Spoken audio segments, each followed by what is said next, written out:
പ്രശോഭിതം ഈ ജീവിതം, ആർദ്രമാം ദൈവസ്നേഹം നിറയും പൂവനം. ആതുരപൂർണ്ണ പ്രശോഭിതം ഈ ജീവിതം, ആർദ്രമാം ദൈവസ്നേഹം നിറയും പൂവനം. സ്നേഹദീപനാളമായി വിളങ്ങും ധന്യജീവിതം.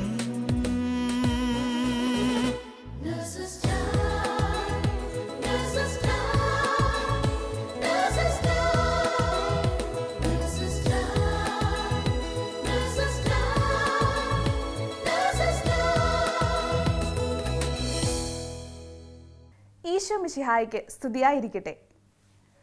നഴ്സസ് ടൈമിൻ്റെ പുതിയൊരു അധ്യായത്തിലേക്ക് എല്ലാവരെയും ഏറ്റവും സ്നേഹത്തോടെ സ്വാഗതം ചെയ്യുന്നു. സങ്കീർത്തനം 119:9. യുവാവ് തൻ്റെ മാർഗം എങ്ങനെ നിർമ്മലമായി സൂക്ഷിക്കും? അങ്ങയുടെ വചനമനുസരിച്ച് വ്യാപരിച്ചുകൊണ്ട്. ഇന്ന് നമുക്ക് ഒമാനിലെ കുറച്ച് കൂട്ടുകാരെ പരിചയപ്പെടാം. ഈശോ മിശിഹായ്ക്ക് സ്തുതിയായിരിക്കട്ടെ. ആയിരുന്നവനും ആയിരിക്കുന്നവനും വരാനിരിക്കുന്നവനും സർവശക്തനും ദൈവവുമായ കർത്താവ് പരിശുദ്ധൻ പരിശുദ്ധൻ പരിശുദ്ധൻ. ഞാൻ പ്രവീൺ തോമസ്, സലാലയിൽ നേഴ്സായിട്ട് വർക്ക് ചെയ്യുന്നു. എൻ്റെ പേര് വിൻസി അനലക്സ്, ഞാൻ 12ാം ക്ലാസ്സിൽ പഠിക്കുന്നു. എൻ്റെ പേര് രേഷ്മ സാജൻ, ഞാൻ 12ാം ക്ലാസ്സിൽ പഠിക്കുന്നു. എൻ്റെ പേര് ഫിയോണ കുര്യാക്കോസ്, ഞാൻ 11ാം ക്ലാസ്സിൽ പഠിക്കുന്നു. എൻ്റെ പേര് പ്രണോയ് മാത്യൂസ്, ഞാനിവിടെ 12ാം ക്ലാസ്സിൽ പഠിക്കുന്നു. പരിശുദ്ധ അമ്മ മാതാവ് നയിക്കുന്ന നേഴ്സസ് മിനിസ്ട്രി ഒമാൻ സലാലയിലുള്ള എൻ്റെ സഹോദരങ്ങളുടെ മക്കളായ 4 പേരാണ് ഇന്നിവിടെ ഇരിക്കുന്നത്. വചനം ഇപ്രകാരം പറയുന്നു. യെശയ്യാ 59:21. കർത്താവ് അരുൾ ചെയ്യുന്നു, ഞാൻ അവരുമായുള്ള ഉടമ്പടി ഇതാണ്, നിന്റെ മേലുള്ള എൻ്റെ ആത്മാവും നിന്റെ അധരത്തിൽ ഞാൻ നിക്ഷേപിച്ചിട്ടുള്ള വചനങ്ങളും നിന്റെയോ നിന്റെ സന്താനങ്ങളുടെയോ അവരുടെ സന്താനങ്ങളുടെയോ അധരങ്ങളിൽ നിന്ന് ഒരിക്കലും അകന്നു പോവുകയില്ല. കർത്താവാണ് ഇത് അരുൾ ചെയ്യുന്നത്. പിൻസി, നേഴ്സസ് മിനിസ്ട്രിയിൽ നമ്മളുടെ അമ്മ വന്നതിന് ശേഷം എന്തെങ്കിലും മാറ്റങ്ങൾ ഉണ്ടായിട്ടുള്ളതായിട്ട് മോൾക്ക് തോന്നുന്നുണ്ടോ? തീർച്ചയായിട്ടും അങ്ങളെ, എന്നിലുണ്ടായ മാറ്റങ്ങളെക്കാട്ടി ഉപരി എനിക്ക് പറയുന്നതിന് മുമ്പായിട്ട് എൻ്റെ അമ്മയിൽ കണ്ട മാറ്റങ്ങൾ പറയാനായിട്ടാണ് ഞാൻ ആഗ്രഹിക്കുന്നത്. അമ്മയിൽ മാറ്റങ്ങൾ കാണാനായിട്ട് ഞാൻ തുടങ്ങിയത് അമ്മ നേഴ്സസ് മിനിസ്ട്രിയിൽ വന്നതുകൊണ്ടാണ്. അമ്മ നേഴ്സസ് മിനിസ്ട്രിയിൽ വന്നതിലൂടെ അമ്മ ഒത്തിരി പ്രാർത്ഥിക്കാനും മധ്യസ്ഥം വഹിച്ച് ഓരോ കാര്യങ്ങൾക്ക് വേണ്ടി അമ്മ ത്യാഗത്തോടെ പ്രാർത്ഥിക്കുന്നത് കാണാനായിട്ട് ഞാൻ സാധിച്ചു. ഞങ്ങൾ കുടുംബവും എല്ലാവരും ഭയങ്കര സപ്പോർട്ടായിരുന്നു അമ്മയ്ക്ക്. നേഴ്സസ് മിനിസ്ട്രിയോട് ഒത്തിരി സ്നേഹം തോന്നിയത് അമ്മ ഗ്രേറ്റ് കോളിന് വേണ്ടി ഓരോ കാര്യങ്ങൾക്കായിട്ട് ഒത്തിരി ത്യാഗത്തോടെ അമ്മ നടക്കുന്നതായിട്ട് എനിക്ക് കാണാനായിട്ട് സാധിച്ചു. ഞങ്ങൾ ഫാമിലി എല്ലാവരും ഭയങ്കര സപ്പോർട്ടായിരുന്നു. ചേട്ടനും എനിക്കും ബോർഡ് എക്സാം ആയിരുന്നു ആ സമയത്ത്. അമ്മയ്ക്ക് ഭയങ്കര വിഷമമായിരുന്നു ബോർഡ് എക്സാമിൻ്റെ സമയത്ത് അമ്മയ്ക്ക് ഞങ്ങളുടെ കൂടെ ഇരിക്കാൻ പറ്റിയില്ലല്ലോ എന്ന്. അപ്പോൾ അമ്മ പറയുകയും ചെയ്തു, ഈശോ നിങ്ങളെ സഹായിക്കുമെന്ന് പറയുകയും ചെയ്തു. എന്നിലുണ്ടായ മാറ്റം ഞാൻ പറയുവാണെങ്കിൽ, ഞാൻ 9th സ്റ്റാൻഡേർഡിൽ പഠിക്കുന്ന സമയത്ത് എനിക്ക് മാത്സിനോട് ഭയങ്കര പേടിയായിരുന്നു. മാത്സ് എന്നുള്ള സബ്ജക്റ്റ് കേൾക്കുമ്പോഴേ എൻ്റെ കൈയും കാര്യം മറയ്ക്കുമായിരുന്നു. അങ്ങനെ ഇരിക്കുമ്പോൾ മാത്സ് എക്സാം എഴുതിയ സമയത്ത് എൻ്റെ കൈ ഭയങ്കരമായിട്ട് വേർക്കുകയും ഞാൻ പഠിച്ചതെല്ലാം മറക്കുകയും ചെയ്തു. അപ്പോൾ വീട്ടിൽ ചെന്ന് ഞാൻ അമ്മയോട് പറഞ്ഞു, അമ്മ ഞാൻ എക്സാമിന് ഫെയിലാവുമെന്ന് പറഞ്ഞു. എക്സാമിന് ഞാൻ ഫെയിലാവുകയും ചെയ്തു. പക്ഷെ അമ്മ എന്നെ ഒന്നും പറഞ്ഞില്ല. പിന്നീട് അമ്മ എനിക്ക് വേണ്ടി പ്രാർത്ഥിക്കുകയും അമ്മ എന്നോട് പ്രാർത്ഥിക്കാൻ പറയുകയും ചെയ്തു. അപ്പോൾ അമ്മയ്ക്ക് എനിക്ക് ഇങ്ങനൊരു പേടിയുണ്ടെന്നറിഞ്ഞ് അമ്മ എന്നെ ലെക്ടേഴ്സ് മിനിസ്ട്രി കയറ്റി. അപ്പോൾ എല്ലാവരുടെയും മുമ്പിൽ വെച്ച് എനിക്ക് ബൈബിള് വായിക്കാനായിട്ട് ഈശോ എന്നെ സഹായിച്ചു. പിന്നീട് 10th സ്റ്റാൻഡേർഡിൽ ബോർഡ് എക്സാം എഴുതുന്ന സമയത്ത് 10th മാത്സ് പേപ്പറിൻ്റെ ക്വസ്റ്റ്യൻ പേപ്പർ എനിക്ക് കിട്ടിയപ്പോൾ എനിക്കറിയുന്ന ക്വസ്റ്റ്യൻസ് ആയിരുന്നു എല്ലാം. ഞാനെല്ലാം എഴുതി എക്സാം ഹോളിൽ നിന്ന് വളരെ സന്തോഷത്തോടെയാണ് ഞാൻ ഇറങ്ങിയത്. അമ്മയോട് വന്ന് ഞാൻ പറയുകയും ചെയ്തു, അമ്മ എനിക്ക് നന്നായിട്ട് എഴുതാൻ പറ്റി. എക്സാമിൻ്റെ റിസൾട്ട് വന്നപ്പോൾ ഈശോ എനിക്ക് ഞാൻ എക്സ്പെക്റ്റ് ചെയ്തതിനേക്കാളും അപ്പുറം മാർക്ക് തന്ന് ഈശോ എന്നെ സഹായിച്ചു. വചനം ഇപ്രകാരം പറയുന്നുണ്ട്. സുഭാഷിതങ്ങൾ 16:1. മനുഷ്യൻ പദ്ധതികൾ വിഭാവനം ചെയ്യുന്നു, അന്തിമമായ തീരുമാനം കർത്താവിൻ്റേതത്രയെന്ന്. ഈ വചനം ഞാനും എൻ്റെ കുടുംബവും വളരെയധികം അനുഭവിച്ചറിഞ്ഞ ഒരു വചനമാണ്. ഞങ്ങൾക്ക് സ്വന്തമായിട്ടൊരു വീടില്ലായിരുന്നു. എനിക്ക് ഓർമ്മയുണ്ട്, പല എൻജിനീയർമാരും ഈ വീടിന് വേണ്ടി പ്ലാനുകളായിട്ട് അമ്മയും വന്ന് കാണുന്നതായിട്ട്. പക്ഷേ ആ സമയത്തൊന്നും ആ പ്ലാനുകൾ ചിലപ്പോൾ നന്നായിട്ട് വരത്തില്ലായിരിക്കും, ചിലപ്പോൾ അതിൻ്റേതായിട്ടുള്ള സാഹചര്യങ്ങൾ കാരണം മാറ്റിവെക്കുകയും ചെയ്തിട്ടുണ്ടായിരുന്നു. അങ്ങനെ ഇരിക്കുമ്പോഴാണ് അമ്മ നേഴ്സസ് മിനിസ്ട്രി വന്ന് അമ്മ ഒത്തിരി പ്രാർത്ഥിച്ചു ഇതിനു വേണ്ടി. അങ്ങനെ ഈശോ അമ്മയോട് വന്ന് പറഞ്ഞ സമയത്താണ് അമ്മ വീട് പണി തുടങ്ങാം എന്ന് അമ്മ ഞങ്ങളോട് പറയുന്നത്. വളരെ പെട്ടെന്ന് ആ വീട് ഞങ്ങൾക്ക് പൂർത്തിയാക്കാൻ സാധിച്ചു. അങ്ങനെ ഈശോ എന്നെ എൻ്റെ കുടുംബത്തെ വളരെയധികം സ്നേഹിക്കുന്നുണ്ടെന്നും നോക്കുന്നുണ്ടെന്നും എനിക്ക് മനസ്സിലായി. അങ്ങനെ ഈശോയുടെ സ്നേഹം എനിക്ക് തന്നത് എൻ്റെ അമ്മയാണ്. അമ്മ നഴ്സസ് മിനിസ്ട്രിയിലൂടെ വന്നതുകൊണ്ടാണ് ഈശോയെ എനിക്ക് തരാനായിട്ട് അമ്മയ്ക്ക് സാധിച്ചത്. Praise the lord. ബിൻസിയുടെ മമ്മി ബിജി ആൻറ്റീനെ എനിക്ക് നല്ലപോലെ അറിയാം. അപ്പം ഈശോയോട് കൂടുതൽ അടുത്തപ്പം ബിൻസിക്കും ബിൻസിയുടെ കുടുംബത്തിനും ഈശോ ചൊരിഞ്ഞ അനുഗ്രഹങ്ങൾ ഓർക്കുമ്പോൾ ഒത്തിരി അത്ഭുതം, ഒത്തിരി അതിശയം തോന്നുന്നു. എന്തോരം അനുഗ്രഹങ്ങളാണ് ഈശോ നൽകിയത്. രേഷ്മയ്ക്കും ഇതുപോലെ തന്നെ വളരെ സ്നേഹം നിറഞ്ഞ ദൈവസ്നേഹത്തെക്കുറിച്ച് സംസാരിക്കാനുണ്ട്. രേഷ്മ മോള് സംസാരിക്കും. തീർച്ചയായും അങ്കിളെ, എൻ്റെ ജീവിതത്തിലും ഇതുപോലെ ഒത്തിരി അനുഭവങ്ങൾ എനിക്ക് ഈശോ തന്നിട്ടുണ്ട്. ഞാൻ ഈ സലാലയിൽ വരുന്നത് 9ാം ക്ലാസ്സിലാണ്. അപ്പം ആ സമയം വരെ ഞാൻ ഒട്ടും കോൺഫിഡൻ്റ് അല്ലായിരുന്നു. അതായത് എനിക്ക് ആളുകളോട് സംസാരിക്കാനോ അവരെ ഫേസ് ചെയ്യാനോ ഒന്നും എനിക്ക് ഒട്ടും പറ്റത്തില്ല. ഞാൻ ഒട്ടും കോൺഫിഡൻ്റ് അല്ലായിരുന്നു. അപ്പോൾ അങ്ങനെ ഇരിക്കുന്ന സമയത്താണ് എനിക്ക് ഇവിടെ ഓൾട്ടർ സെർവർ ആകാൻ ഒരു അവസരം ലഭിച്ചത്. അപ്പോൾ അതിൽ ചേർന്ന് പിന്നെ എനിക്ക് ഈശോയോട് കൂടുതൽ അടുക്കാൻ പറ്റി. അതുപോലെ തന്നെ ആ സമയം കൊണ്ട് എനിക്ക് മറ്റുള്ളവരോട് സംസാരിക്കാനുള്ള ആ ഒരു പേടിയും വിഷമവും അങ്ങ് കുറഞ്ഞു വന്നു. അപ്പോൾ അതുകൊണ്ട് അങ്ങനെ ജീവിതം മുന്നോട്ട് പോയിക്കൊണ്ടിരുന്നപ്പോഴാണ് ഇവിടെ നഴ്സസ് മിനിസ്ട്രിയുടെ 1 ഡേ പ്രോഗ്രാം ആദ്യമായിട്ട് വരികയും എൻ്റെ ഈ സലാലയിൽ നഴ്സസ് മിനിസ്ട്രി ആദ്യമായിട്ട് രൂപപ്പെടുകയും ചെയ്തത്. അപ്പോൾ എൻ്റെ മമ്മി അതിനകത്ത് ജോയിൻ ചെയ്തു, നഴ്സസ് മിനിസ്ട്രിയിൽ ജോയിൻ ചെയ്തു. അപ്പോൾ അതിലൂടെ ഞങ്ങളുടെ കുടുംബത്തിൽ വന്ന ചേഞ്ച് എന്ന് പറയുകയാണെങ്കിൽ മമ്മി ഒത്തിരി പ്രാർത്ഥിക്കാൻ തുടങ്ങി, ഈശോയോട് ഒത്തിരി പ്രാർത്ഥിക്കാൻ തുടങ്ങി. മമ്മിയുടെ കൂടെയുള്ള നഴ്സുമാർക്ക് വേണ്ടി മധ്യസ്ഥം വഹിച്ച് പ്രാർത്ഥിക്കാൻ തുടങ്ങി. ഞങ്ങളോടും പ്രാർത്ഥിക്കാൻ പറയും അവർക്ക് വേണ്ടി. അപ്പോൾ ഇതൊക്കെ കണ്ടപ്പോൾ ഞങ്ങളുടെ ജീവിതത്തിലും ഞങ്ങൾക്കും ഈശോയോട് ഒത്തിരി അടുക്കണമെന്നൊരു ആഗ്രഹം വന്നു. അപ്പോൾ ഇതുപോലെ കടന്നു പോയിക്കൊണ്ടിരുന്നപ്പോഴാണ് എൻ്റെ പപ്പാനെയും ഈശോ അനുഗ്രഹിച്ചത്. അതായത് ഇവിടുത്തെ മലയാളം കൂട്ടായ്മയിൽ വചനം പറയാനായിട്ട് എൻ്റെ ഈശോ പപ്പാനെയും ഉയർത്തി.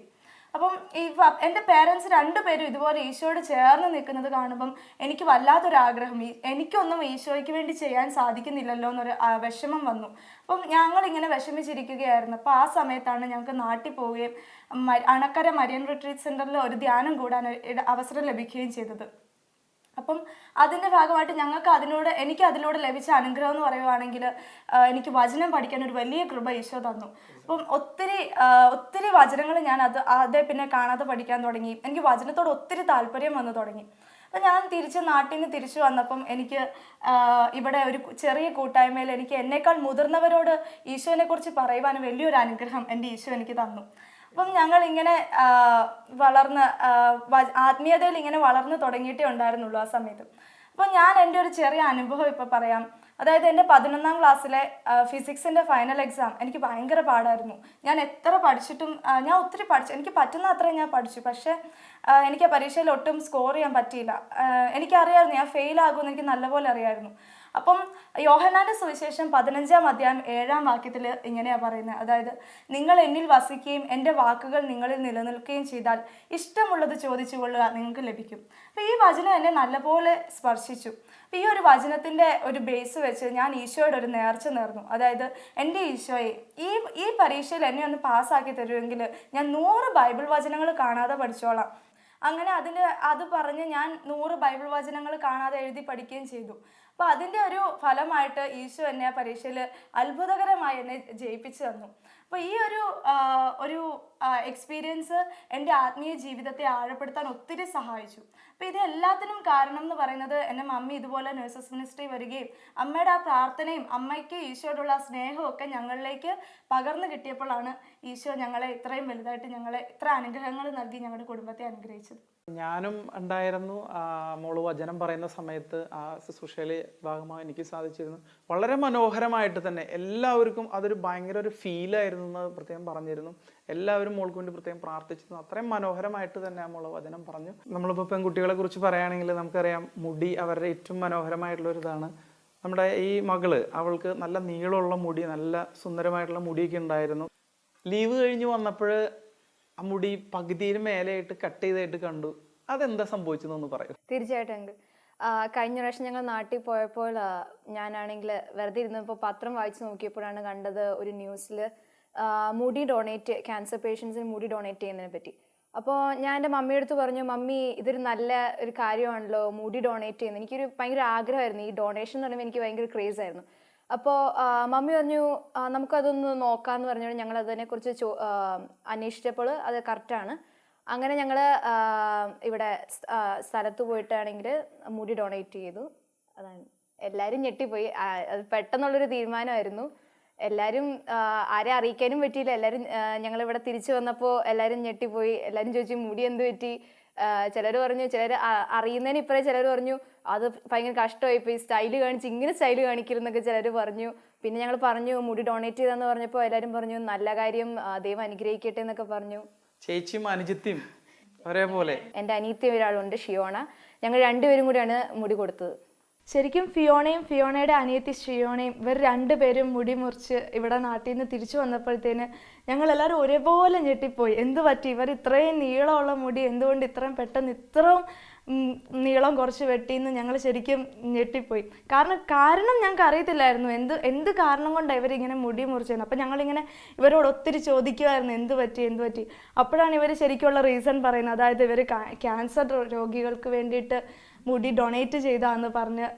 അപ്പം ഞങ്ങൾക്ക് ശരിക്കും അതൊരു വലിയ ഒരു ഭയങ്കര ഒരു അത്ഭുതമായിപ്പോയി. ജെറമ്യ 29:11 പറയുന്നുണ്ട്, കർത്താവ് പറയുന്നു, നിങ്ങളെക്കുറിച്ചുള്ള ഒരു പദ്ധതി എൻ്റെ മനസ്സിലുണ്ട്, നിങ്ങളുടെ നാശത്തിന് വേണ്ടിയല്ല ക്ഷേമത്തിനുള്ള പദ്ധതിയാണ്. എൻ്റെ അമ്മ നഴ്സസ് മിനിസ്ട്രിയിലേക്ക് വരണം എന്നുള്ളത് ദൈവത്തിൻ്റെ ഒരു പദ്ധതിയായിരുന്നു. കാരണം വെച്ചാൽ എൻ്റെ അമ്മ വന്നതിലൂടെ എനിക്ക് കുറേ അധികം അനുഗ്രഹങ്ങൾ എൻ്റെ കുടുംബത്തിന് തന്നെയായിട്ട് ലഭിച്ചിട്ടുണ്ട്. എൻ്റെ അമ്മയെക്കുറിച്ച് പറയുവാണെങ്കിൽ അമ്മ നഴ്സസ് മിനിസ്ട്രിയിൽ വന്നതിലൂടെ അമ്മ ദൈവത്തോട് കൂടുതൽ അടുക്കാൻ അതൊരു സാഹചര്യമായിരുന്നു. എന്നെക്കുറിച്ച് പറയുകയാണെങ്കിൽ എനിക്കാണെങ്കിൽ ദൈവത്തിനോട് അത്ര അടുപ്പം തോന്നിയിട്ടില്ലായിരുന്നു പണ്ട് തൊട്ടേ. നഴ്സസ് മിനിസ്ട്രിയിൽ അമ്മ വന്നതോടെ അമ്മയിൽ വന്ന മാറ്റങ്ങളാണ് എനിക്ക് ഈശോയോട് കൂടുതൽ അടുക്കാൻ ഉള്ള ഒരു സാഹചര്യമായി മാറിയത്. അതിലൊരു സാഹചര്യം പറയുവാണെങ്കിൽ എൻ്റെ 10ാം ക്ലാസ് പരീക്ഷയിൽ എനിക്ക് എൻ്റെ ബോർഡ് എക്സാമിന് മുമ്പേ ഉള്ള പരീക്ഷയിൽ എനിക്ക് മാത്സിന് 70.5 നല്ല മാർക്കായിരുന്നു കിട്ടിയത് 80-ൽ. അപ്പോൾ എല്ലാവരും പറഞ്ഞു നല്ല മാർക്കാണല്ലോ, കൺഗ്രാറ്റ്സ്, അടുത്ത എക്സാമിന് ഫുൾ മാർക്ക് മേടിക്കുമെന്ന് പറഞ്ഞ് എല്ലാവരും എനിക്ക് കുറേ കൺഗ്രാറ്റ്സ് ഒക്കെ പറഞ്ഞു, കുറേ നല്ല വാക്കുകൾ പറഞ്ഞു. എനിക്ക് ഭയങ്കര സന്തോഷമായിരുന്നു. ഇത്രയും പഠിച്ചിട്ട് നല്ല മാർക്ക് കിട്ടി, ആദ്യമായിട്ട് നല്ല മാർക്ക് മാത്സിന്, എനിക്ക് നല്ല സന്തോഷമായിരുന്നു. പിന്നെ അടുത്ത വന്ന എക്സാമിന് എനിക്ക് എങ്ങനെയാണെന്നറിയില്ല, പെട്ടെന്ന് എൻ്റെ മാർക്ക് നന്നായിട്ട് കുറഞ്ഞു, ഞാൻ ഫെയിലായി. പെട്ടെന്നുള്ള ഒരു ഇതിലായതുകൊണ്ട് എൻ്റെ ടീച്ചർമാർ വരെ ചോദിച്ചു എന്ത് പറ്റി, ചുമ്മാ ഉഴപ്പമാണോ, ആദ്യത്തെ എക്സാം നല്ല മാർക്ക് കിട്ടിയിട്ട് പിന്നെ ഉഴപ്പമാണോ എന്നൊക്കെ ചോദിച്ചു. എനിക്ക് ശരിക്കും സങ്കടം വന്നു, ഞാൻ ഫുൾ ടൈം കരച്ചിലൊക്കെ ആയിരുന്നു. എനിക്ക് ശരിക്കും അങ്ങനെ ഒരു സങ്കടം വന്നു. എന്നുവെച്ചാൽ ഞാൻ ഒട്ടും പ്രതീക്ഷയില്ല എനിക്ക് ഇത്രയും മാർക്ക് കുറയൂ എന്നുള്ളത്. ഞാൻ എന്നിട്ട് കുറേ പ്രാർത്ഥിച്ചു. എൻ്റെ അമ്മയാണെങ്കിൽ എൻ്റെ അടുത്ത് പറഞ്ഞു കുഴപ്പമില്ല, ഇത് വേണമെങ്കിൽ ബോർഡ് എക്സാം അല്ലല്ലോ, അതുകൊണ്ട് കുഴപ്പമില്ല, അടുത്ത എക്സാമിന് നല്ല മാർക്ക് മേടിച്ചാൽ മതി എന്ന് എൻ്റെ അമ്മ പറഞ്ഞു. ഇത് ഞാൻ എൻ്റെ നഴ്സസ് മിനിസ്ട്രിയിലുള്ള ഒരു ആൻറ്റിയുടെ അടുത്ത് ഷെയർ ചെയ്യാൻ ഇടയായി. അപ്പോൾ ആൻറ്റി എനിക്കൊരു പ്രെയർ തന്നു, കുരുക്കുകൾ അഴിക്കുന്ന പരിശുദ്ധ മറിയത്തോടുള്ള പ്രാർത്ഥന. ആൻറ്റി പറഞ്ഞു എല്ലാ ദിവസവും നീ 2 പ്രാവശ്യം ഈ പ്രാർത്ഥന പ്രാർത്ഥിക്കണം എന്ന് പറഞ്ഞു. ഞാൻ പറഞ്ഞു ഓക്കെ ആൻറ്റി. അങ്ങനെ എല്ലാ ദിവസവും 2 പ്രാവശ്യം ഞാൻ ഈ പ്രാർത്ഥന പ്രാർത്ഥിക്കാൻ തുടങ്ങി. അതോടെ എനിക്ക് എൻ്റെ ബോർഡ് എക്സാമിന് നല്ല മാർക്കോടെ പാസ്സാകാൻ എനിക്ക് പറ്റി. മാത്സിൽ ഞാനാണെങ്കിൽ ശരിക്കും പേടിച്ചിരുന്നൊരു റിസൾട്ടായിരുന്നു, പക്ഷെ എനിക്ക് നല്ല മാർക്കോടെ ഈശോ എന്നെ പാസ്സാക്കി. അതിലൂടെ എനിക്ക് ഈശോയോട് ഭയങ്കര ഒരു സ്നേഹമായിരുന്നു. അങ്ങനെ ഞാനും ഈശോ ആയിട്ടുള്ള ആ ഒരു ബന്ധം ആഴപ്പെടാൻ ഇതൊരു നിമിത്തമായി. എനിക്ക് ഓർമ്മയുണ്ട്, നീ വളരെയധികം വിഷമിച്ച് മാർക്ക് പറഞ്ഞുകൊണ്ട് വളരെയധികം വിഷമിച്ച് നടക്കുന്നതായിട്ട് എനിക്ക് ഇപ്പോഴും ഓർമ്മയുണ്ട്. കണ്ടില്ലേ ഈശോയ്ക്ക് ഒന്നും അസാധ്യമല്ല എന്ന്. നമ്മൾ നഴ്സസ് മിനിസ്ട്രിയിൽ കേട്ടിട്ടുണ്ട്, അതായത് ജനിച്ചപ്പോൾ തന്നെ ഈശോയുടെ വലിയ അത്ഭുതകരമായിട്ടുള്ള സൗഖ്യം ലഭിച്ചിട്ടുള്ള മകനാണ്, ഈശോയുടെ പൊന്നുമകനാണ് എന്നുള്ള ഒരു ഇത് കേട്ടിട്ടുണ്ട്. എന്താണ് ആ അത്ഭുതകരമായിട്ടുള്ള സൗഖ്യം, ജനിച്ചപ്പോൾ ഉള്ള സമയത്തുള്ള സൗഖ്യത്തെക്കുറിച്ച്? അങ്കിളെ, എനിക്ക് കൊച്ചിലെ തന്നെ ഹൈഡ്രോകെഫാലിസ് എന്ന് പറഞ്ഞൊരു അസുഖം ഉണ്ടായിരുന്നു. ഹൈഡ്രോകെഫാലിസ് എന്ന് പറഞ്ഞാൽ മനസ്സിലായോ? തലയ്ക്കകത്ത് വെള്ളം കെട്ടി നിൽക്കുന്ന ഒരവസ്ഥ, തലയുടെ ഇത് അസാമാന്യ വലിപ്പത്തിൽ വരുന്ന ഒരവസ്ഥേനാണ് ഇത് പറയുന്നത്, ഹൈഡ്രോകെഫാലിസ് എന്ന് പറഞ്ഞു. ഒരു ഓപ്പറേഷനും ഒരു സർജറിയും കൂടാതെ ദൈവം എനിക്ക് പൂർണ്ണമായ ഒരു വിടുതൽ എനിക്ക് നൽകി. പപ്പയുടെ മടയും റിലേറ്റീവ്സിൻ്റെ പ്രാർത്ഥന മൂലം എനിക്കൊരു പൂർണ്ണമായൊരു സൗഖ്യം ദൈവം എനിക്ക് തന്നു. Price the Lord, hallelujah. മോന് തുടർന്ന്, അതായത് ഇപ്പോൾ അമ്മ നഴ്സസ് മിനിസ്ട്രിയിലെ കൂട്ടായ്മയിലൊക്കെ കടന്നു പോയതിന് ശേഷം അനുഭവിക്കാൻ സാധിച്ച ആ ദൈവസ്നേഹത്തെക്കുറിച്ച്? അമ്മ നഴ്സസ് മിനിസ്ട്രി പോയതിനു ശേഷം അമ്മ എല്ലാ ദിവസവും ഇരുന്ന് വീട്ടിലിരുന്ന് വചനം വായിക്കുന്നതും പ്രാർത്ഥിക്കുന്നതും കാണാറുണ്ട്. അപ്പോൾ എനിക്കൊരു ആഗ്രഹം ഒന്ന് പേഴ്സണലായിട്ടൊന്ന് പ്രാർത്ഥിച്ചേക്കാം, ബൈബിളൊന്ന് വായിക്കാം എന്നുള്ളൊരു കൃപ ദൈവം എനിക്ക് തന്നു. പിന്നെ അത് പ്രാർത്ഥിച്ചപ്പോൾ ഒന്ന് കിട്ടിയ ഒരു കൃപയാണ് ക്ഷമിക്കാനുള്ള ഒരു കൃപ. എനിക്ക് ഈ കൂട്ടുകാരോട് എനിക്ക് പെട്ടെന്നങ്ങ് റിയാക്ട് ചെയ്യും. തമാശ എന്തെങ്കിലും ചെയ്താൽ ഞാൻ പെട്ടെന്നങ്ങ് റിയാക്ട് ചെയ്യും. അങ്ങനെ ഒരു സംഭവം ഞാൻ നിങ്ങളോട് പറയാം. ഒരു ദിവസം ഞാൻ ക്ലാസ്സിൽ ഇരുന്ന് ഒരു ഇമ്പോർട്ടൻറ്റ് വർക്ക് ചെയ്തുകൊണ്ടിരുന്നു. അപ്പം എൻ്റെ ഒരു സുഹൃത്ത് എൻ്റെ അടുത്ത് വന്നിട്ട് പുറത്ത് 2-3 വട്ടം തമാശ രൂപേണ എന്നെ തല്ലി. അത് തമാശ രൂപേണ, പക്ഷേ എനിക്ക് ഒത്തിരി വേദന എടുത്തു. അത് എനിക്ക് ദേഷ്യം വന്നത് ഞാൻ അവനെ പിടിച്ച് തള്ളുകയും ചെയ്തു. അപ്പം എനിക്ക് പിന്നെ അത് കഴിഞ്ഞൂടെ എനിക്ക് അവനെ മുഖത്ത് നോക്കാൻ പോലും എനിക്ക് വെറുപ്പായിരുന്നു. പിന്നെ അവനെ മുഖത്ത് പോലും ഞാൻ ഒട്ടും നോക്കത്തില്ലായിരുന്നു. പിന്നെ ഈ സംഭവം കഴിഞ്ഞൂടെ ഞാൻ അമ്മയോട് ഈ കാര്യം ഞാൻ പറഞ്ഞു. അപ്പോൾ അമ്മ എന്നോട് പറഞ്ഞത്, നീ ചെയ്തത് ശരിയല്ല, നീ ചെയ്തത് പറഞ്ഞു തന്നു. എല്ലാവരോടും യേശു ക്ഷമിച്ചതുപോലെ നീയും ക്ഷമിക്കാൻ പഠിക്കുക. അമ്മ പിന്നെ ഈ വചനം എനിക്ക് കോട്ട് ചെയ്ത് പറഞ്ഞു തന്നു. വിശുദ്ധ മത്തായി എഴുതിയ സുവിശേഷം 5-ാം അധ്യായം 39-ാം വാക്യം, ഞാൻ നിങ്ങളോട് പറയുന്നു, ശത്രുവിനെ എതിർക്കരുത്, നിന്റെ വലത് കർണത്തെ അടിക്കുന്നവനും മറ്റേ കർണം കൂടെ കാണിച്ചു കൊടുക്കുക. പിന്നെ ഈ വചനം എനിക്ക് കേട്ടുകൂടെ എനിക്ക് ഒത്തിരി എൻ്റെ ഉള്ളിൽ സ്പർശിച്ചു. ഞാൻ ചെയ്ത തെറ്റിൻ്റെ ആഴവും വ്യാപ്തിയും എനിക്ക് മനസ്സിലായി. പിന്നെ പിറ്റേ ദിവസം ഞാൻ പിന്നെ ക്ലാസ്സിൽ ചെന്നിട്ട് ഞാൻ അവനോട് സംസാരിക്കുകയും അവനോട് രമ്യതപ്പെടുകയും ഞാൻ അവനോട് ക്ഷമ ചോദിക്കുകയും ചെയ്തു. അപ്പോൾ പിന്നെ ഞങ്ങൾ അപ്പോൾ മുതൽ ഇപ്പോഴും ഞങ്ങൾ വളരെ നല്ല സുഹൃത്തുക്കളായിട്ട് പോകുന്നു. മോനെ പ്രണോയ്, ഇനി നമ്മൾ ഇപ്പോൾ 12th സ്റ്റാൻഡേർഡ് കഴിഞ്ഞ് നിങ്ങൾ ഇപ്പോൾ ഇവിടെ നിന്ന് മാറി വീണ്ടും ഡിഗ്രി പഠനം കാര്യങ്ങളിലേക്ക് കടന്നു പോകും. അങ്ങനെ വരുന്ന ആ സമയത്ത് മോൻ എന്തായിരിക്കും മോന് ലഭിച്ച ഈ ദൈവസ്നേഹത്തെക്കുറിച്ചും മോൻ്റെ ജീവിതത്തിൽ മോനിപ്പോൾ പറഞ്ഞു ക്ഷമിക്കാനുള്ള സ്നേഹം എനിക്ക് ലഭിച്ചു, അതുപോലെയുള്ള പിന്നെ പ്രാർത്ഥിക്കാനുള്ളൊരു കൃപ ലഭിച്ചു, ഇതിനെക്കുറിച്ചൊക്കെ മോൻ സംസാരിച്ചു.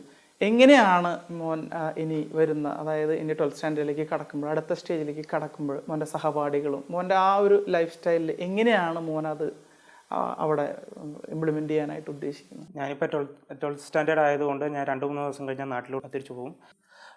അമ്മയും പപ്പയും എനിക്ക് ഫോം മേടിച്ച് തന്നു വിടും. അപ്പോൾ ആ ഫോണിലൂടെ നല്ലതായിട്ട് ഉപയോഗിക്കാനും കാണുവാനും കേൾക്കുവാനും വേണ്ടി ഉള്ളൊരു നിയോഗം വെച്ച് ഞാൻ അരമണിക്കൂർ എല്ലാ ദിവസവും ബൈബിൾ വായിക്കാറുണ്ട്. പ്രണോയ് എടുത്തൊരു നല്ല തീരുമാനമാണല്ലോ. നമ്മളെ പോലുള്ള ടീനേജേഴ്സിന് ഈ ഗാഡ്ജറ്റ്സ്, ഫോൺ എന്നൊക്കെ പറഞ്ഞാൽ ഒരു ഭയങ്കര ക്രേസ് ഉള്ള ഒരു ടൈം പീരീഡ് ആണല്ലോ.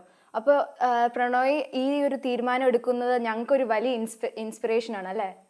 ശരിയാ ഫിയോണെ, ഞാൻ ഇപ്പോൾ തൊട്ടേ പ്രാർത്ഥിച്ചാലേ ഇനി നാട്ടിൽ ചെല്ലുമ്പോൾ അത് മാറുകയുള്ളൂ. Price the Lord.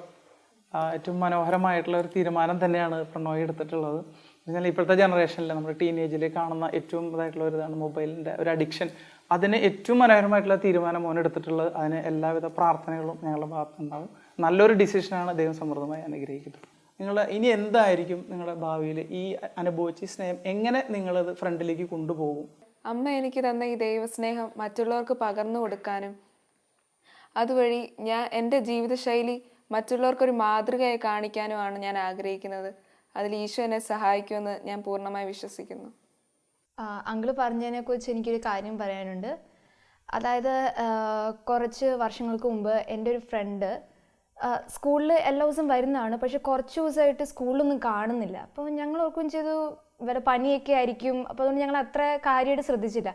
പിന്നീട് ഒരു ഈ ആബ്സെൻ്റ് ആവാനും കൂടി കുറേ അങ്ങ് ദിവസം കഴിഞ്ഞപ്പോൾ ഞങ്ങൾക്കൊരു ഡൗട്ട് വന്നു, ഇത് എന്താ പറ്റി, നാട്ടിൽ വല്ലതും പോയോ, ഒന്നും പറയാണ്ട് പോയല്ലോ എന്നൊക്കെ ഓർത്തുകൊണ്ട് ഞങ്ങൾ അന്വേഷിച്ചപ്പോഴാണ് ഇവൾ കുറച്ച് ദിവസമായിട്ട് ഹോസ്പിറ്റലിൽ അഡ്മിറ്റഡ് ആണെന്ന് പറയുന്നത്. അവൾക്ക് അനീമിയായിട്ട് ഹോസ്പിറ്റലിൽ അഡ്മിറ്റ് ആയിരുന്നു. അപ്പോൾ ഞങ്ങൾക്ക് ശരിക്കും സങ്കടം തോന്നി. ഇത്രയും നാൾ കഴിഞ്ഞിട്ട് ഞങ്ങളൊന്നും നോക്കിയ പോലുമില്ലോ, വിളിച്ചു പോലും ചോദിച്ചില്ലല്ലോ എന്നോർത്ത്. പിന്നെ ഇവർക്കാണെങ്കിൽ സാമ്പത്തികമായിട്ടും ഭയങ്കര ബുദ്ധിമുട്ടുണ്ടായിരുന്നു. ഇതൊന്നും ഞങ്ങളടുത്ത് പറഞ്ഞിട്ട് പോലുമില്ല. ഞങ്ങളുടെ ഫ്രണ്ട്സ് എല്ലാം കൂടി ഞങ്ങൾ വിചാരിച്ചു ഇവർക്ക് പൈസ കൊടുത്ത് കുറച്ച് സഹായിക്കാം എന്നുള്ളത്. അപ്പോൾ എനിക്ക് ഒരു കുടുക്കയിൽ കുറച്ച് പൈസ ഉണ്ടായിരുന്നു, പക്ഷെ ആ പൈസ കൊണ്ട് അത്ര തികയത്തില്ലായിരുന്നു. ഇവർക്ക് നാട്ടിൽ പോകാനുള്ള ടിക്കറ്റും എല്ലാം ഇവർക്ക് നാട്ടിൽ പോകാനുള്ള ടിക്കറ്റൊക്കെ വേണമായിരുന്നു. അപ്പോൾ ആ പൈസ കൊണ്ട് തികയത്തില്ല എന്ന് ഞങ്ങൾക്ക് മനസ്സിലായി. അന്നേരമാണ് എൻ്റെ അനിയത്തി, അവൾ ആ കുടുക്കയെന്ന് ആക്ച്വലി അവൾ ഒന്നിനും പൈസ കൊടുക്കത്തില്ലാത്തൊരു എത്തിയായിരുന്നു. അവൾ പെട്ടെന്ന് എൻ്റെ അടുത്തൊന്ന് തൊട്ട് പറഞ്ഞു, ചേച്ചി ഞാൻ പൈസ ചേച്ചി ഈ പൈസയും കൂടെ കൊണ്ട് കൊടുത്തോളാൻ പറഞ്ഞു. അങ്ങനെ ഞങ്ങൾ കൂട്ടിയ പൈസ അപ്പൻ്റെ മമ്മിയുടെ കൊണ്ട് കൊടുത്തു. അവർ ശരിക്കും ഞെട്ടിപ്പോയിച്ചിട്ട് അവർ വിചാരിച്ചിട്ട് ഞങ്ങൾ ഇതുപോലെ പൈസ ഇങ്ങനെ കൊടുക്കുന്നു. ഞങ്ങൾ ഈ പൈസ കൊണ്ട് കൊടുത്തപ്പോൾ എൻ്റെ ഫ്രണ്ട് കുറേ കരഞ്ഞെന്ന് എല്ലാവരും പറഞ്ഞു. വെച്ചാൽ അവളൊട്ടും പ്രതീക്ഷയില്ല ഞങ്ങളെല്ലാവരും ഇങ്ങനെ പൈസ കൊടുക്കുന്നു. എന്തായാലും അവൾ പിന്നീട് നാട്ടിൽ പോയിട്ട് ഈശോയുടെ പവർഫുൾ ഹീലിങ്ങിനാൽ അവൾ സൗഖ്യം പ്രാപിച്ചു. അവളിപ്പോൾ പരിശുദ്ധാത്മാവിൽ നിറഞ്ഞ് ഞങ്ങളുടെ കൂടെ ഇപ്പോൾ ഇവിടെ ജീവിക്കുന്നു. നമ്മൾ ഇപ്പോഴത്തെ ഈ സാഹചര്യത്തിൽ നമ്മളിവിടെ സലാലയിൽ നിന്ന് ഈ ചുറ്റുപാടിൽ നിന്ന് മാറി വേറൊരു ഇതിലേക്ക് മോള് പോകാൻ പോവാണ്. അപ്പോൾ അവിടെ എങ്ങനെയാണ് മോൾ ആ സാഹചര്യത്തിന് അത് കോപ്പ് ചെയ്യാന്ന് കൂടി ഒന്ന് പറയാം. തീർച്ചയായിട്ടും അങ്കിൾ, നമ്മൾ ഇവിടുന്ന് പോകുമ്പോൾ ബിൻസി ചേച്ചി പറഞ്ഞ പോലെ മാതാപിതാക്കളുടെ അടുത്തുനിന്ന് നമ്മൾ ദൂരത്തോട്ട് പോവുകയാണ്. അപ്പോൾ നമുക്ക് ശരിക്കും പറഞ്ഞാൽ നാട്ടിൽ പോകുമ്പോൾ ഒരു പ്രൊട്ടക്ഷൻ എന്ന് പറയുന്ന ഇവിടെ പേരൻസിൻ്റെ പ്രൊട്ടക്ഷൻ ഉണ്ടായിരുന്നു. നാട്ടിൽ ചെല്ലുമ്പോൾ നമ്മൾ അകലും ആയതുകൊണ്ട് പേടിയുണ്ട്. പക്ഷെ എന്നാലും ഈശോയോട് കൂടുതൽ അടുത്തത് കൊണ്ട് എനിക്ക് ആ പേടി ഇപ്പോൾ പോയി. ഈശോയുടെ എൻ്റെ മമ്മി പറഞ്ഞിട്ടുണ്ട്, അതായത് പേടി വരുമ്പോൾ കാവൽ മാലാഖനെ മുറുക്കി പിടിച്ചാൽ മതിയെന്ന്. ഇപ്പോൾ ഞാനാണെങ്കിൽ ചില സമയത്ത് വീട്ടിൽ തനിച്ചായിരിക്കും എനിക്ക് നല്ല പേടിയുണ്ട്. എന്തെങ്കിലും ഒച്ച കേൾക്കുമ്പോൾ ഞാൻ ശരിക്കും പേടിക്കും. അപ്പോൾ എൻ്റെ മമ്മി പറഞ്ഞു തന്നതാണ്, ഇതുപോലെ ഇങ്ങനെ ഒച്ച കേൾക്കുമ്പോൾ പറഞ്ഞാൽ മതി കാവൽ മാലാഖയെ മര്യാദയ്ക്കിരിക്കും, കുറുമ്പ് കാണിക്കല്ലേ എന്ന് പറയാൻ മതി. അപ്പോൾ അത് പറയുമ്പോൾ എനിക്ക് ഞാൻ തന്നെ പറയുന്നു, ഈ ഒച്ച വേറൊന്നുമല്ല കാവൽ മാലാഖ ഉണ്ടാക്കുന്ന ആ ഒരു ഒച്ചയെന്ന്. അപ്പോൾ എനിക്ക് ആ ഒരു പേടി മാറിക്കിട്ടുന്നുണ്ട്. അതുകൊണ്ട് അത് എനിക്ക് ഈ ഒരു ബോധ്യം കിട്ടിയത് തന്നെ പ്രാർത്ഥനയിലൂടെയാണ്. അപ്പോൾ എൻ്റെ ഈ പ്രാർത്ഥന മുടക്കാതെ ജീവിക്കണം എന്നാണ് എനിക്ക് ആഗ്രഹം നാട്ടിൽ പോയാലും. മോൾ ഇവിടെ നിന്ന് ലഭിച്ച സ്നേഹത്തെക്കുറിച്ച് മോള് പോകുന്ന പുതിയ അറ്റ്മോസ്ഫിയറിൽ പുതിയ സുഹൃത്തുക്കൾക്ക് എങ്ങനെ പകർന്നു കൊടുക്കും, അതിനെക്കുറിച്ച്? ഞാൻ നേരത്തെ പറഞ്ഞ പോലെ എൻ്റെ ജീവിതത്തിൽ ഒരു വലിയ തടസ്സമായിരുന്നു എൻ്റെ മാത്സ് എക്സാം എന്ന് പറയുന്നത്. ആ ഒരു തടസ്സം ഞാൻ ഓവർകം ചെയ്തത് ഈശോയെ മുറുകി പിടിച്ചുകൊണ്ടാണ്. അതേപോലെ ഞാൻ നാട്ടിലോട്ട് പോകുമ്പോൾ എൻ്റെ ഫ്രണ്ട്സിന് ഇതേപോലത്തെ ഒരു തടസ്സം വരുവാണെങ്കിൽ ഞാൻ അവർക്ക് ഈശോയെ പരിചയപ്പെടുത്തി കൊടുക്കുകയും അതിലൂടെ അവർ ആ ഒരു പ്രതിസന്ധി ഓവർകം ചെയ്യാൻ അവരെ ഹെൽപ്പ് ചെയ്യുകയും ചെയ്യും. ഇവിടെ നമ്മുടെ കൂട്ടായ്മയിലും അതിലൊക്കെ വളരെ സ്നേഹത്തോടെ ആധികാരികമായിട്ട് തന്നെ ദൈവസ്നേഹത്തെക്കുറിച്ചും വചനത്തെക്കുറിച്ചും മോള് സംസാരിക്കുകയൊക്കെ ചെയ്തിട്ടുണ്ട്. അത് ഞാൻ കണ്ടിട്ടുണ്ട്, ഞാനത് അനുഭവിച്ചിട്ടുണ്ട്. വളരെ മനോഹരമായിട്ട് തന്നെ അത് ചെയ്തിട്ടുണ്ട്. മോളിനി 12ാം ക്ലാസ് കഴിഞ്ഞ് അടുത്തതിലേക്ക് പോകുമ്പോൾ ഈ ദൈവസ്നേഹത്തെ, ഈ കാര്യങ്ങളെക്കുറിച്ച് എത്രത്തോളം എങ്ങനെയാണ് മറ്റുള്ളവർക്ക് കൊടുക്കാനായിട്ട് ശ്രമിക്കുക?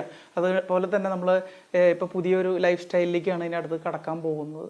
ഇത് നിലനിർത്തി പോകുമോ? ശരിക്കും എനിക്കും അറിയാം. അതായത് നാട്ടിൽ ചെല്ലുമ്പം ശരിക്കും ഇതുപോലൊരു കവറിനകത്ത്, ഒരു ഷെല്ലിനകത്തൊന്നും നമ്മൾ വെളിയിലേക്ക് ഇറങ്ങുന്ന പോലെ ഒരു ഫീലിംഗാണ്. കാരണം അടുത്ത് പേരൻസ് ഇല്ല, ഉപദേശിച്ചു തരാൻ ആരും കാണുകയല്ല, പുതിയൊരു ലൈഫ് സ്റ്റൈൽ, പുതിയൊരു ലോകം. അപ്പം അവിടെ എൻ്റെ ഒരു ആഗ്രഹം എന്ന് പറയുകയാണെങ്കിൽ ഞാൻ ഏത് സ്ഥലത്ത് ചെന്നാലും എൻ്റെ ഈശോയുടെ കൂടെ നിൽക്കാൻ പറ്റിയൊരു സ്ഥലം, നല്ലൊരു അന്തരീക്ഷം, ഈശോയുടെ പ്രാർത്ഥനയും പള്ളിയും ഉള്ള ഒരു അന്തരീക്ഷത്തിൽ ജീവിക്കണമെന്നാണ് എൻ്റെ ഒരു ആഗ്രഹം. അപ്പം എനിക്ക് അവിടെ എൻ്റെ ഫ്രണ്ട്സിനെ കിട്ടുവാണെങ്കിൽ, ഈശോനെ കുറിച്ച് അറിയാത്ത ഫ്രണ്ട്സ് ഉണ്ടെങ്കിൽ അവർക്ക് എനിക്ക് ഈശോനെ കുറിച്ച് പറഞ്ഞു കൊടുക്കണം. ഒരു ചെറിയ ഗ്രൂപ്പ് ഉണ്ടെങ്കിൽ എൻ്റെ ഫ്രണ്ട്സിനെയൊക്കെ കൂട്ടി ഒരു പ്രാർത്ഥനാ ഗ്രൂപ്പ് തുടങ്ങി നമുക്ക് ഒരുമിച്ച് മധ്യസ്ഥ പ്രാർത്ഥന നടത്തി മറ്റുള്ളവർക്ക് വേണ്ടി പ്രാർത്ഥിച്ച് അങ്ങനെ ഈശോയുമായിട്ട് ചേർന്ന് പോകാനാണ് എൻ്റെ ആഗ്രഹം. ഫിയോണ നമ്മുടെ ചർച്ച് സ്ക്വയർ മെമ്പർ അല്ലേ? ഞങ്ങൾക്ക് വേണ്ടി ഒരു പാട്ട് പാടാവോ Fiona? You are my strength when I am weak. You are the treasure that I seek. You are my all and all. Seeking you as a precious well. Lord, to give up, I'd be a fool. You are my all in all.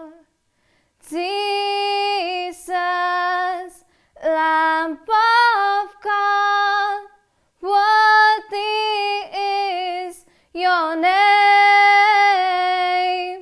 Jesus, Lamb of God, worthy is your name.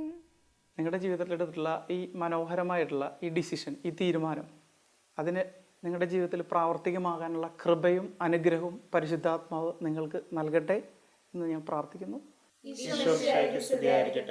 ഇപ്പോഴും എപ്പോഴും സ്തുതിയായിരിക്കട്ടെ.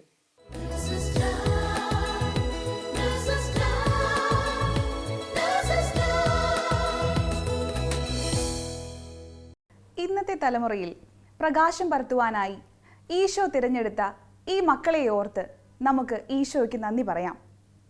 മക്കളെ അടിയുറച്ച ക്രിസ്തീയ വിശ്വാസത്തിൽ വളർത്തുവാനും അവർക്കൊരു നല്ല മാതൃകയാകുവാനും മാതാപിതാക്കളെ അനുഗ്രഹിക്കണമേ എന്ന് പ്രാർത്ഥിച്ചുകൊണ്ട് ലോകമെമ്പാടുമുള്ള എല്ലാ നഴ്സുമാരെയും അവരുടെ കുടുംബങ്ങളെയും പരിശുദ്ധ അമ്മയുടെ വിമല ഹൃദയം വഴി ഈശോയ്ക്ക് സമർപ്പിച്ച് നമുക്ക് പ്രാർത്ഥിക്കാം. ഓരോ നഴ്സും ഒരു വിശുദ്ധനായി ഒരു വിശുദ്ധയായി തീരട്ടെ. ആമേൻ. ദൈവമാതാവും ഞങ്ങളുടെ അമ്മയുമായ കന്യകാമറിയമേ, ഫാത്തിമാനാഥേ, എന്നെയും എൻ്റെ കുടുംബത്തെയും തിരുസഭയെയും മാനവകുലത്തെയും ലോകമെമ്പാടുമുള്ള നേഴ്സുമാരെയും അങ്ങേ വിമല ഹൃദയത്തിന് പ്രതിഷ്ഠിക്കുന്നു. അങ്ങേ ശക്തിയുള്ള സംരക്ഷണത്തിൽ ഞങ്ങളെ കാത്തുകൊള്ളണമേ. അങ്ങ് ഞങ്ങളുടെ നാഥയും സംരക്ഷകയുമാകണമേ. ആത്മീയവും ശാരീരികവുമായ സകല അപകടങ്ങളിലും ക്ലേശങ്ങളിലും നിന്ന് ഞങ്ങളെ രക്ഷിച്ചുകൊള്ളണമേ. എല്ലാറ്റിലും ദൈവേഷ്ടം കണ്ടെത്തി നിറവേറ്റുവാനും യേശുവിൻ്റെ തിരുഹൃദയത്തിന് പ്രീതികരമായ വിധത്തിൽ ജീവിച്ച് സ്വർഗഭാഗ്യത്തിലെത്തിച്ചേരുവാനും കാരുണ്യനാഥേ, ഞങ്ങളുടെ സ്നേഹമുള്ള അമ്മേ, ഞങ്ങളെ സഹായിക്കണമേ. ആമേൻ.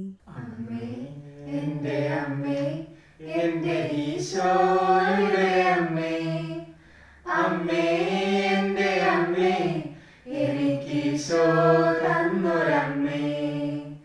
ആവേ മരിയ കന്യാമാതാവേ, ആവേ മരിയ കന്യാമാതാവേ, അമ്മേ എൻ്റെ അമ്മേ, എൻ്റെ ഈശോ